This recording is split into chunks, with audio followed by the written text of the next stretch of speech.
On the rivers of the Amazon, there is a story about a snake so large that it stopped being an animal. It lives at the bottom in the deep part where the water goes black, and when it moves, the ground moves with it. At night it comes up, and when it comes up it does not look like a snake, it looks like a boat. A long hull, lit up, coming upriver.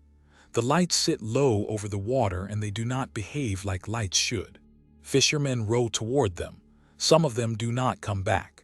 In the region she has two names, Bauna the black snake and simply Cobra Grande, the big snake. This is not an episode about whether that snake exists. That question has an answer, and we will get to it, and it is not the interesting part. The interesting part is that the snake in this story is doing a job. Every single thing it does describes something that actually happens on that river. Something with a mechanism, something with a season, and something with a body count. The people who told this story had no geological survey. What this episode is going to argue is that the story was doing the same job, and that on the points you can actually check, it is accurate. Start with where the story is written down. The Brazilian folklorist Luís da Câmara Cascudo collected it for his Dictionary of Brazilian Folklore. In the version he recorded, an indigenous woman is bathing in the water between two rivers, the Amazon and the Traumatas. The great snake makes her pregnant. She gives birth to two children. Neither of them is a child. The daughter is called Maria Canonana. She is cruel for no stated reason. She capsizes canoes and drowns the people in them. The son is called Norado, and Norado wants the opposite. Norado wants out. In the telling most often written down, he leaves the skin on the bank at night and walks as a man. He goes to parties. People dance with him and do not know. And he can be freed, but only by someone brave enough to wound him while he is still a snake, which is why in the story nobody ever is. In 1931, a poet from the far south of Brazil, Raul Bop, took that character and turned him into a book. He called it Cobra Norado. That is how the snake entered Brazilian literature.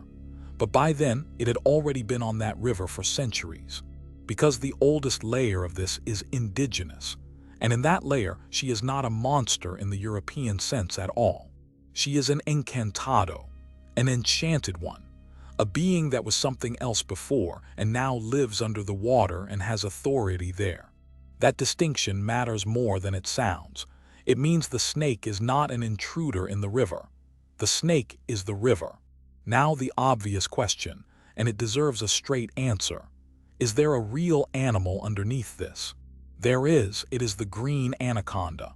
In Brazil, the sucuri, and it lives exactly where the legend puts it. It is the heaviest snake in the world. That part of the story never needed help. So how big does it actually get? And this is where 100 years of trying collapses into something almost funny. The biologist Jesus Rivas has examined more than 1,000 anacondas in the field. Not stories about anacondas, animals in his hands. His largest was a female, 5 meters and 21 centimeters, 17 feet, 97.5 kilos. Understand what that is.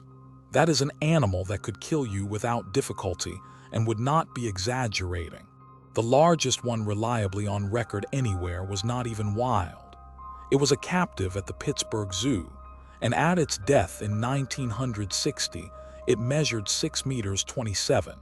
Above 6 meters, something strange starts happening to the record. The lengths keep going up. The evidence keeps going down. A claim out of Brazil in 1962, 8 meters 46, with a girth of 112 centimeters. No specimen was kept. One much publicized claim went to 11 meters 36, also no specimen. And in 1907, the British explorer Percy Fawcett wrote that he shot one on a survey in western Brazil. He put it at 62 feet, nearly 19 meters. He kept no body. The pattern is consistent and it points one way. The bigger the snake in the account, the worse the evidence for it. And this was not for lack of motivation. There was money on the table. The The New York Zoological Society offered a cash reward for a live snake over 30 feet. By most accounts, the offer stood for the better part of a century. Expeditions went looking. Nobody ever brought one in. So that is the state of the giant. Hunted for a century, with a prize attached and never once produced.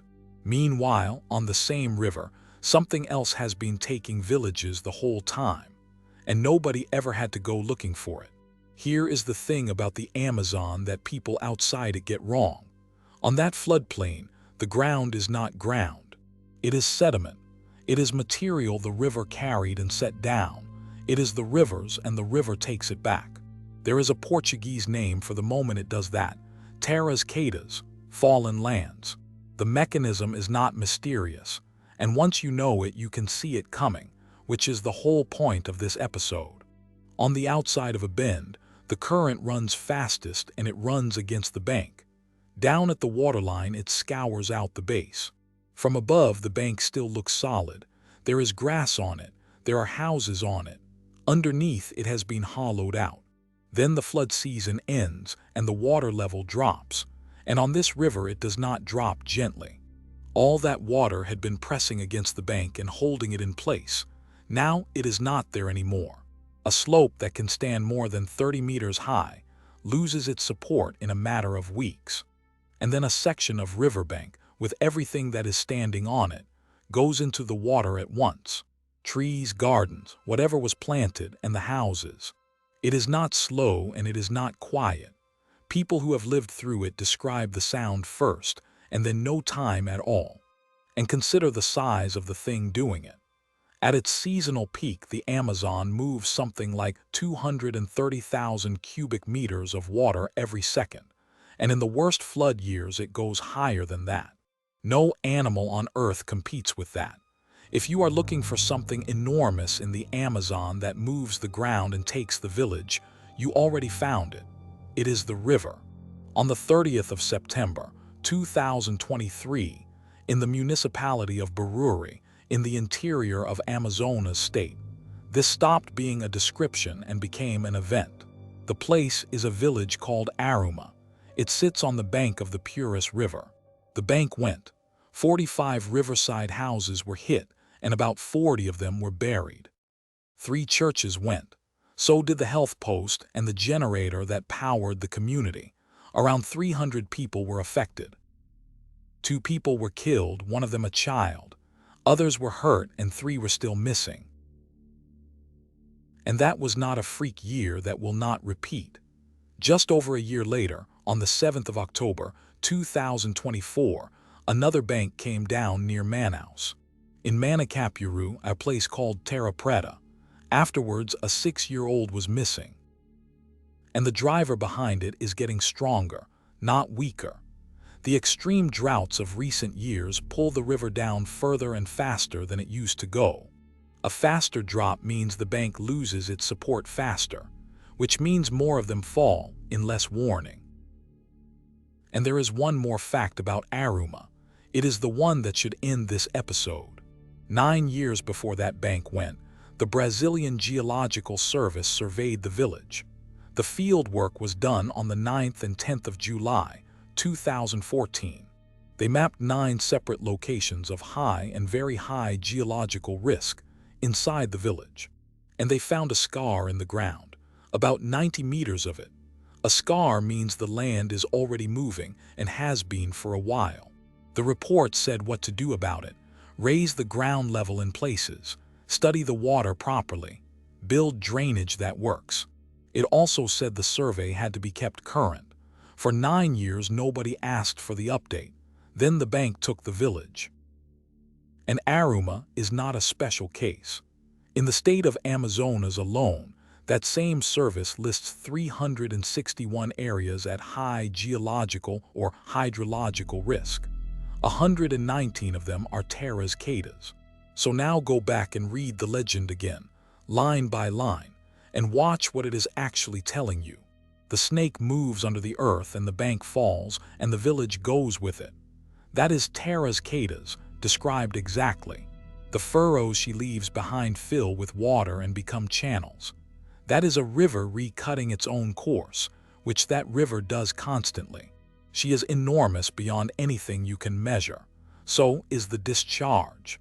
230,000 cubic meters a second is not a number a person can hold. And at night she becomes a boat with lights, and the lights are wrong, and rowing toward them is how you die. On a river with no markers, no lit channel and no shore you can see, that last one is not folklore. That is the correct instruction. Do not build on that bank. Do not trust the ground when the water drops. Do not row toward a light you cannot explain. Write that as an ordinance and nobody remembers it for a week.